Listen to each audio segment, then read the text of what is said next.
नमस्कार, स्वागत है आप सभी लोगों का मालवीय एकेडमी के इस ऑनलाइन लर्निंग प्लेटफॉर्म पे। सीयूटी यूजी 2025 के एप्लीकेशन फॉर्म मोस्ट प्रोबेबली इसी महीने यहां पर आने वाले हैं।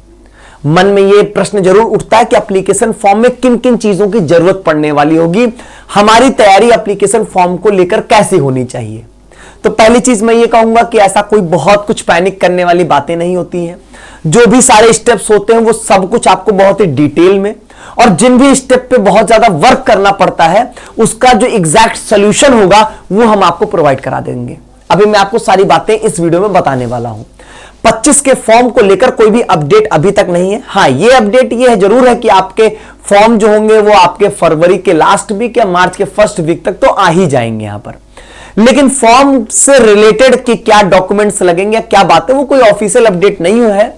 लेकिन क्योंकि 2024 में जो चीजें थी ऑलमोस्ट वही सब रहने वाली होती है, कुछ कुछ भले थोड़े बहुत चेंजेस यहां पर होने वाले होते हैं। तो 2024 के आधार पे मैं आपको इस वीडियो में यहां पर आपको एप्लीकेशन फॉर्म की पूरी जानकारी यहां पर देने वाला हूं। ऐसे टोटल यहां पर 5 इंपॉर्टेंट स्टेप्स होते हैं जिन पर आपको सबसे ज्यादा ध्यान देना होता है, और एक छोटी सी गलती जो है वो पूरा का पूरा आपका साल बर्बाद कर देती है। इसका मैं आपको इस वीडियो में एग्जांपल भी दूंगा और मैं आपको दिखाऊंगा भी कहां पे गड़बड़ी होती है फॉर्म भरने में, जिससे पूरा का पूरा साल जो यहां पर बर्बाद हो चुका होता है। तो अगर मैं एप्लीकेशन फॉर्म में बात करूं तो टोटल यहां पर 5 स्टेप जो इंपॉर्टेंट स्टेप है, वो सबसे पहला स्टेप जो आता है वो आपका आता है रजिस्ट्रेशन का। रजिस्ट्रेशन के स्टेप में आप क्या करते हो कि बेसिकली आप अपने एक मोबाइल नंबर और ईमेल आईडी से रजिस्ट्रेशन करोगे और जिसकी मदद से आपका एप्लीकेशन नंबर जनरेट होगा और वहीं पर आप अपना एक पासवर्ड भी बना रहे होगे, ताकि आगे जब आप लॉगिन करोगे तो उसी एप्लीकेशन नंबर और जो आपने पासवर्ड बनाया है उससे आप यहां पे लॉगिन करेंगे। ठीक है, तो सुनिए रजिस्ट्रेशन में क्या क्या होगा। सबसे पहला आता है आपका आइडेंटिफिकेशन स्टेप, सबसे दी मोस्ट इंपॉर्टेंट। यहां पर क्या होगा, आपके सामने ढेर सारे ऑप्शंस होंगे, आधार कार्ड के, पैन कार्ड के, कई सारे ऑप्शंस होंगे। जैसे मान लीजिए आपने आधार कार्ड का ऑप्शन चूज किया तो उसमें आप अपना आधार का नंबर डालेंगे और आपका आधार कार्ड जिस नंबर से लिंक्ड होगा उस पर एक ओटीपी जाएगी, वो ओटीपी डालेंगे, देन आपका रजिस्ट्रेशन फॉर्म ओपन होगा। उस रजिस्ट्रेशन फॉर्म में आपके आधार कार्ड की डिटेल्स जो है वो ऑटोमेटिकली जो डिटेल्स होती है वहां से वो ले चुका होता है। अब यहां पर सबसे खास बात, कई ऐसे बच्चे होते हैं जिनका जो आधार कार्ड होता है वो जिस नंबर से लिंक्ड होता है वो नंबर बंद हो चुका होता है। तो इसीलिए मैं ऑलरेडी इस पे 2 वीडियो ऑलरेडी देकर बता चुका हूं कि भैया आधार कार्ड अपना अपडेट करवा के रखे, और जरूरी वैसे भी होता है। अब ऐसा नहीं है कि अगर हमारा आधार कार्ड वाला नहीं सही रहेगा तो क्या फॉर्म नहीं भर सकते हैं, लेकिन हम कहते हैं कि आप बैकअप वाले ऑप्शन पे पहले ही क्यों चले जाते हो। आधार कार्ड हमारा एक पहचान पत्र है, क्या वो सही नहीं होना चाहिए? बिल्कुल सही होना चाहिए। अगर हम बातचीत करें अल्टरनेटिव ऑप्शंस जरूर देता है। एनटीए ने पिछली बार लास्ट में यह कर दिया था कि आप अपने स्कूल की जो है वो जो आपका स्कूल का आइडेंटिटी कार्ड होता है उसके थ्रू कर सकते हो, कोई ओटीपी की जरूरत ही नहीं पड़ेगी। और इस बार सीयूटी पीजी 2025 के फॉर्म में भी इन्होंने यह ऑप्शन दे दिया कि कोई जरूरत नहीं ओटीपी की, आप वैसे ही फॉर्म भर सकते हो स्कूल आईडी, कॉलेज आईडी की मदद से। लेकिन मैं कहता हूं कि बैकअप पे क्यों जा रहे हो, आधार कार्ड सही रखिए ना। आप जब एग्जाम आप देने जाओगे तो अपना आधार कार्ड लेकर जाओगे, उसमें मान लीजिए आपके नाम की स्पेलिंग गलत है, वहां पे इस सेंटर पे कोई दिक्कत कर दिया तो, बहुत सेंटर दिक्कत नहीं करते, बहुत सेंटर दिक्कत कर देते, तो क्या करोगे वहां पे? इससे अच्छा कि इसको सही करवा के रखिए, नाम, डेट ऑफ बर्थ और ये जिस नंबर से लिंक्ड है वो नंबर सही हो रहे, मतलब एक्टिव नंबर रहे, ये अच्छी बात रहेगी। मोबाइल नंबर और ईमेल आईडी आपके यहां पे ओटीपी आके ही आपका फॉर्म भराएगा। जो भी आप मोबाइल नंबर और ईमेल आईडी आप डालेंगे उस पे ओटीपी जाती है, वो वेरिफिकेशन होता है। पहले ईमेल आईडी पे होगी, लास्ट में आपके मोबाइल नंबर को वेरीफाई किया जाएगा। फाइनल सबमिट तभी होगा जब मोबाइल नंबर आप वेरीफाई अपना करा पाओगे, तो उसके लिए ओटीपी जाएगी। तो मोबाइल नंबर एक्टिव वाला, ये नहीं कि जिस पे रिचार्ज ही नहीं करते कभी, बस कोई सिम रखे उसका, ऐसा नंबर नहीं। जो चालू है, जिस पे आप रिचार्ज करते हो, जिस पे मैसेज आते हैं, ओटीपी आती है, वो वाला नंबर होना चाहिए। आपका हो, कोई जरूरी नहीं किसी का भी हो, मतलब वो आपके भैया का हो, दीदी का हो, पापा का हो, बस एक्टिव होना चाहिए। ईमेल आईडी जिसका 7-8 महीने तक का पासवर्ड आपको, मतलब ऐसा नहीं कि आज ईमेल आईडी है लेकिन इसका पासवर्ड नहीं पता, फोन खो गया, ईमेल ऐसा हो गया कि वो इस ईमेल का मेरे पास एक्सेस ही नहीं है ना, उसका यहां पर आपको पासवर्ड पता था। नहीं, एक ऐसा ईमेल आईडी जिसका पासवर्ड पता हो, दोबारा आप उसको लॉगिन कर सके अगर फोन खो गया ऐसे केस में। ये नहीं कि इस फोन में लॉगिन, अगर ये फोन चला गया तो ईमेल आईडी चला गया, ये स्थिति नहीं होनी चाहिए। ठीक है, ये पहली चीज। और फिर यहां पर आपको एक पासवर्ड बनाना होता है। जैसा कि मैंने कहा, रजिस्ट्रेशन प्रोसेस कंप्लीट होगा तो एक एप्लीकेशन नंबर जनरेट होगा। एप्लीकेशन नंबर और इस बनाए हुए पासवर्ड की मदद से आप यहां पे आगे लॉगिन कर रहे होगे। तो ऑब्वियसली पासवर्ड वही बनाए जो आप भूले ना। कई बार बच्चे भूल चुके होते हैं, वो खो चुका होता है उनका पासवर्ड, वो लॉगिन ही नहीं कर पाते अपना पोर्टल। तो पहला इंपॉर्टेंट स्टेप ये है। दूसरे स्टेप में आप यहां पर अपनी बेसिक डिटेल्स फिल कर रहे होगे, जिसमें आप अपना नाम, डेट ऑफ बर्थ, कैटेगरी से रिलेटेड सारी चीजें।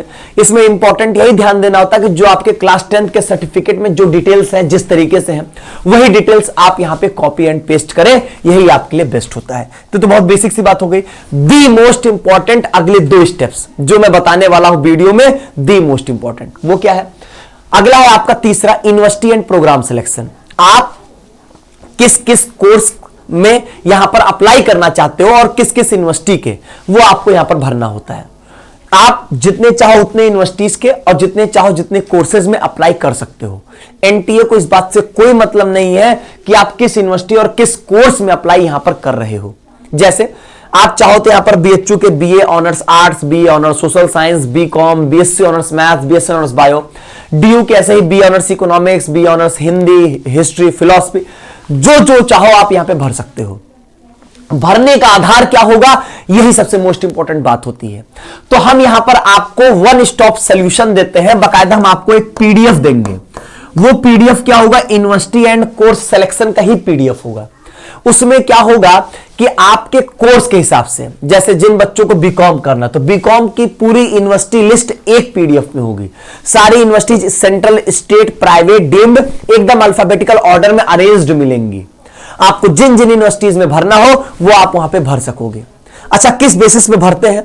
इस बेसिस पे भरते हैं कि उस यूनिवर्सिटी के उस कोर्स के लिए टेस्ट पेपर की रिक्वायरमेंट क्या है। जैसे पता चला कि मुझे यहां पर बीएचयू के बीएससी ऑनर्स मैथ्स के लिए भरना है, हमने देखा कि उसकी टेस्ट पेपर की रिक्वायरमेंट क्या है। टेस्ट पेपर की रिक्वायरमेंट का मतलब हुआ कि कौन कौन से सब्जेक्ट के मार्क्स जोड़ के मेरिट बनाई जाएगी। अगर मान लो फिजिक्स, केमिस्ट्री, मैथ्स से मेरिट यहां पे बननी है, तो फिजिक्स, केमिस्ट्री, मैथ्स आप पढ़ रहे हो क्या, उन सब्जेक्ट में आप पेपर देने वाले हो, तो वो आप यहां पर तभी आप उस कोर्स को, उस यूनिवर्सिटी को फिल करेंगे। पता चला कि वहां पर जो है वो सिलेक्शन होगा इंग्लिश और जनरल टेस्ट की मदद से, जनरल एप्टीट्यूड टेस्ट की मदद से, और आप तैयार कर रहे हो हिंदी और जनरल एप्टीट्यूड टेस्ट, तो ऑब्वियसली उस यूनिवर्सिटी के उस कोर्स को भरने का कोई मतलब नहीं है। जितने चाहो उतने यूनिवर्सिटी, जितने चाहो उतने कोर्स भर दो, उससे फॉर्म की फीस पे कोई फर्क नहीं पड़ेगा और ना ही आपसे कोई पूछने जाएगा काहे भर दिए। भरो ना भरो कोई मैटर नहीं है। आप जिस भी यूनिवर्सिटी की काउंसलिंग प्रोसेस में अपीयर होना चाहोगे, उस यूनिवर्सिटी के काउंसलिंग प्रोसेस में आप अपीयर हो सकते हो। अभी तक 2024 तक यही रहा है। हो सकता है कि आपने फॉर्म में बीएचयू नहीं भरा और आप बीएचयू के लिए काउंसलिंग प्रोसेस में अपीयर होना चाहते हो, तो आप अपीयर हो सकते हो। ये अपने इंफॉर्मेशन बुलेटिन में इस बात को मेंशन करते हैं कि अगर आपने फॉर्म में किसी यूनिवर्सिटी या किसी कोर्स को नहीं भरा, तब भी उसकी काउंसलिंग आप यहां पे करवा सकेंगे। ये बात खुद यहां पर जो है वो, ये एनटीए खुद इस बात को बोलता है। तो बेसिकली 2 प्रोसेस में बातचीत चलती है। एक तो यहां पर ये होता है कि एनटीए अपना एग्जाम करवा के एक रिपोर्ट कार्ड आपका दे दिया कि इसी सब्जेक्ट में ये मार्क्स है, बाकी अब उसके बेसिस आप जिस यूनिवर्सिटी में चाहो उस यूनिवर्सिटी में जाके काउंसलिंग आप करवा सकेंगे। अगर यूनिवर्सिटी की सेपरेट काउंसलिंग हो रही है, तब यही तरीका है। ये कॉमन काउंसलिंग की बात पिछली बार बोले थे, क्या इस बार कॉमन काउंसलिंग करेंगे? इस पे कोई अभी तक अपडेट नहीं है। करेंगे तो प्रोसेस बदलेगा। फिलहाल अभी आपको ये सब नहीं सोचना। अभी आप ये समझो कि इसमें आपको यहां पर जिस जिस यूनिवर्सिटीज में आप करना चाहोगे, जो जो कोर्सेज वो आप भर सकते हो। भरने के लिए आपको पीडीएफ दे दिया जाएगा, बस केवल ऐड करते हुए आपका फॉर्म यहां पर भर जाएगा। निश्चिंत रहिएगा इस चीज के लिए। लेकिन इंपॉर्टेंट स्टेप है। लेकिन मैं कहता हूं वो स्टेप इतना भी इंपॉर्टेंट नहीं होता है। क्यों? क्योंकि अगर आप जिस भी यूनिवर्सिटी में अप्लाई करना चाहोगे, रिजल्ट आने के बाद काउंसलिंग प्रोसेस में अपीयर तो हो ही सकते हो ना, भले छूट भी जाए तो कोई दिक्कत नहीं है। लेकिन भाई साहब इसमें गलती हो गई तो जीवन खराब। और बहुत सारे बच्चे ऐसा करते हैं। पता चला उन्होंने 4 सब्जेक्ट का फॉर्म भरा था, 4 पेपर्स अपने भरे थे, और जिसमें उन्होंने यहां पर ऐसा सब्जेक्ट छोड़ दिया जिससे मोस्ट ऑफ द यूनिवर्सिटीज में यहां पर मेरिट बन रही थी। बहुत बड़ी बड़ी गलती करते हैं बच्चे। जैसे कि मान लीजिए कि क्या करेंगे, 2 डोमेन दे देंगे, फिजिक्स और केमिस्ट्री, बस। तीसरा डोमेन मैथ्स दिए नहीं, physics, chemistry, English, general aptitude test, 4 paper भर दिए, डोमेन 3 नहीं रखे। और मोस्ट ऑफ दी साइंस के कोर्सेज ऐसे होंगे जहां पर 3 डोमेन रख रहा होगा। बहुत कम ही ऐसे होते हैं जहां पर 2-2 डोमेन या 1 डोमेन से काम चलेगा। कहानी खराब। और जबकि मार्क्स हमें बहुत अच्छे आए होंगे। ऐसी बहुत बड़ी बड़ी गलतियां करते हैं। इसमें क्या सबसे बड़ी गलती होती है? सबसे बड़ी गलती भरवाएंगे कहां से? साइबर कैफे से। वो क्या करेगा? हिंदी इंग्लिश भर देगा, बस ऐसे भर देगा हिंदी इंग्लिश। उसको लगता है कि उसको क्या पता सीयूटी का क्या पैटर्न है। वो क्या समझता है, इतने सारे पेपर में से बस केवल एक दो पेपर भर देना है, तो उसको लगता है हिंदी इंग्लिश से आसान क्या होगा, हिंदी इंग्लिश भर दिया, जीवन खत्म, पेपर खत्म आपका। तो ये आप अपनी जिम्मेदारी से टेस्ट पेपर सिलेक्शन करेंगे, साइबर कैफे वाले की जिम्मेदारी से नहीं। किसको बताएंगे कि साइबर कैफे वाले ने गलती की है? कोई सुनेगा आपकी ये बात? कोई मतलब नहीं है। तो इस बात का ध्यान दीजिएगा। टेस्ट पेपर सिलेक्शन में आपके पास इस बार जो होगा वो 5 पेपर सेलेक्ट करने का मौका होगा यहां पे। अब ये 5 पेपर हम कौन से सेलेक्ट करेंगे? अपने वो करेंगे जिससे हम जो कोर्स करना चाहते हैं उसकी मैक्सिमम यूनिवर्सिटी को टारगेट कर सके, मैक्सिमम यूनिवर्सिटीज को। जैसे कि अगर मान लीजिए कि मुझे बीए करना है, तो बीए करने के लिए एक बात तय है कि आप एक लैंग्वेज पक्का लेंगे, एक जीएटी पक्का लेंगे और यहां पर 3 डोमेन जरूर ले रहे होंगे। आपको ये 5 पेपर भरने हैं। और एक बात मैं और बता दूं, टेस्ट पेपर भरने और टेस्ट पेपर को अटेम्प्ट करना, इससे ये कतई मतलब नहीं कि हम उसकी तैयारी कर रहे हैं कि नहीं कर रहे हैं। कहोगे सर ये क्या बात बोल रहे हो आप? बहुत बड़ी बात बोल रहा हूं मैं, ध्यान सुनिएगा। साइंस का बच्चा है, मोस्ट ऑफ द साइंस के बच्चे पीसीएम पीसीबी जो भी आपका होगा आप उसकी तैयारी करते हो, नो डाउट। आप बहुत होगा तो आप एक लैंग्वेज की तैयारी करते हो, लेकिन बहुत कम बच्चे जो जीएटी की तैयारी करते हैं। लेकिन मैं क्या कहता हूं कि आपको फॉर्म में पीसीएम, एक लैंग्वेज और एक जीएटी पक्का भरना है। मतलब 3 डोमेन, एक लैंग्वेज, एक जीएटी पक्का आपको भरना है। और पेपर अटेम्प्ट करना, भले एक दिन जीएटी मत पढ़िएगा लेकिन अटेम्प्ट जरूर कर लीजिएगा। और यकीन मानो जिन यूनिवर्सिटीज जीएटी को जोड़ेंगे वहां पर कंपटीशन इतना ज्यादा रहता नहीं है। बस आप अपीयर हुए होगे, आप एलिजिबिलिटी को क्रॉस कर ले जाओगे, एलिजिबिलिटी क्रॉस कर ले जाओगे, जितना भी मार्क्स पाए रहोगे वो आपके लिए बहुत रहेगा, मोर देन सफिशिएंट रहेगा। तो जरूरी नहीं कि जितना पढ़ रहे बस वही फॉर्म में भरे, नहीं। फॉर्म में वो टेस्ट पेपर्स भरने हैं जिन टेस्ट पेपर्स से आप अपने कोर्स के मैक्सिमम यूनिवर्सिटी को टारगेट कर रहे हैं। और ऐसा अगर आप कॉम्बिनेशन भरेंगे तो जीवन में कुछ दिक्कत नहीं आएगी आपको। समझ गए मेरी बात यहां पे? तो टेस्ट पेपर का सिलेक्शन बहुत इंपॉर्टेंट, और उसमें आता है क्वेश्चन पेपर का मीडियम। अगर आप क्वेश्चन पेपर मीडियम इंग्लिश भरेंगे तो आपको पेपर सिर्फ इंग्लिश में मिलेगा। कोई दूसरे लैंग्वेज में भरेंगे तो पेपर हिंदी, मतलब जो लैंग्वेज भरेंगे और प्लस इंग्लिश लैंग्वेज में पेपर मिलेगा। जैसे अगर मैं Hindi paper, question paper medium अगर मेरा हिंदी होगा तो मुझे पेपर हिंदी और इंग्लिश दोनों में मिलेगा। अगर मेरा क्वेश्चन पेपर मीडियम इंग्लिश होगा तो मुझे सिर्फ इंग्लिश मिलेगा। अगर मेरा क्वेश्चन पेपर मीडियम बांग्ला होगा तो बांग्ला प्लस इंग्लिश में हमको क्वेश्चन पेपर यहां पर मिल रहा होगा। ठीक, ये यहां पर बातचीत होती है। लास्ट, डॉक्यूमेंट अपलोड करना। डॉक्यूमेंट में 2 जो मोस्ट इंपॉर्टेंट रहेगा ही रहेगा, वो होगा यहां पर आपका फोटो और सिग्नेचर। फोटो और सिग्नेचर।